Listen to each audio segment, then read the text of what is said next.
Yeah, I think with all tournament organisation, there's a sense of relief once the tournament is over. I think it's been more like above and beyond what I expected, so I'm super happy in that regard. And honestly, I can't wait for next year and just the future, you know, what it holds, and to see the smiles on those kids' faces at the end, and throughout the tournament actually, everyone mingling together and meeting people from different regions and everything. It's so worth it, it's well worth it. We literally had to sort out the coaches. We had to go around looking at all the teams because it's better communicating over the phone with coaches, getting reports and all that. But I believe on groundwork, I believe in making new relationships and building what currently exists. So our plan was to go around each and every county, trying to get the best athlete available, under 15, so whether they can move, walk, whatever, that's what we wanted to try and do.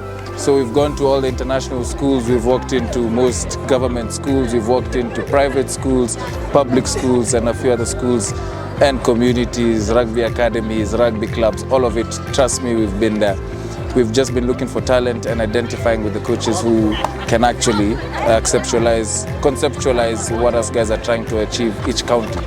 So this all came together now by bringing those coaches, those teams into one venue, housing them in one venue and figuring out how they're going to play each other, to the fixtures, to the table lists, to the logs.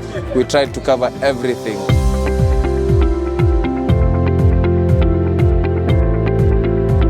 The last time I saw such great talent was when there was the Bamburi Super Series, and that was just the concept behind it. And from this, we've been able to pick, shortlist 23 players.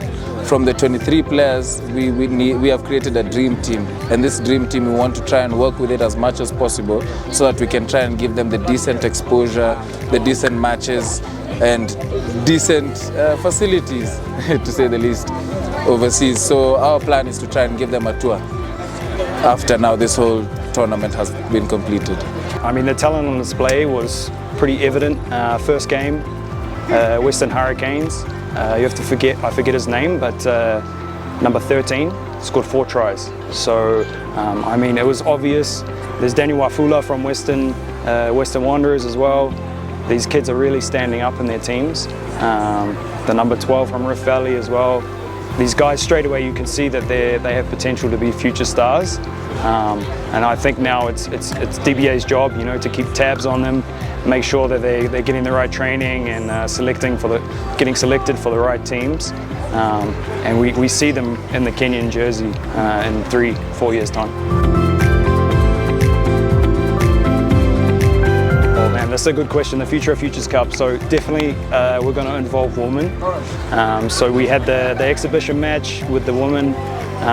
Was one game. Definitely we'd like to expand on that, perhaps have 4 women's teams, and then of course look to maybe bring in another age group, so we can probably go under 17, so these kids this year can come back next year, you know, wear those same jerseys, represent those same sides, and obviously they'll have a bit of a grudge match in terms of losing last time and wanting to win. So we're trying to get all the regions playing. We're also trying to maintain the teams as they are and trying to build capacity around the whole teams as they are. So should we, funds permitting, we're happy to set up academies as we have in Nairobi.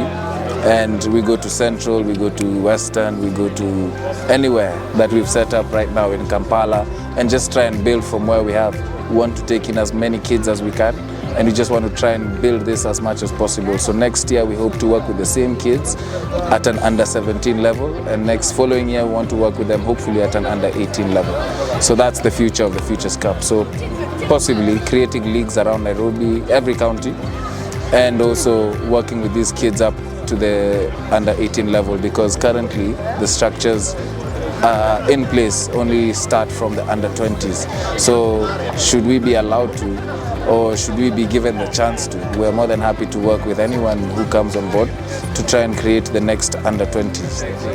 And thank you for more than that. Thank you to Out of Africa, thank you to Nutsville and Nairobi Sports House for making this very possible. We wouldn't have had the awards that we've just had, we wouldn't have had the meet we've just had and we wouldn't have also had the snacks that we're having. So I'm very grateful to all the partners and sponsors that have made us believe and walked this small journey with us.